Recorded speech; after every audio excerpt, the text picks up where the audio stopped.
Let's make delicious no-bake honey peanut butter energy bites. Each one is infused with THC from Honey Stix. This recipe will need these ingredients: 1/2 cup of peanut butter, 1 cup of rolled oats, 2 tablespoons of hemp seeds, 4 THC Infused Honey Stix.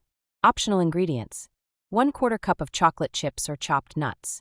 In a bowl, mix 1/2 cup of peanut butter, 1 cup of rolled oats, 2 tablespoons of hemp seeds, and 4 THC Infused Honey Stix for the perfect infused sweetness.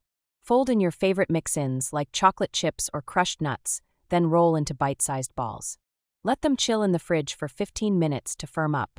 For extra flavor, drizzle on a little more THC-infused honey before serving. Chewy, delicious, and packed with infused honey. Try this recipe at home and tag us. Follow Make Stix for more infused honey stick recipes.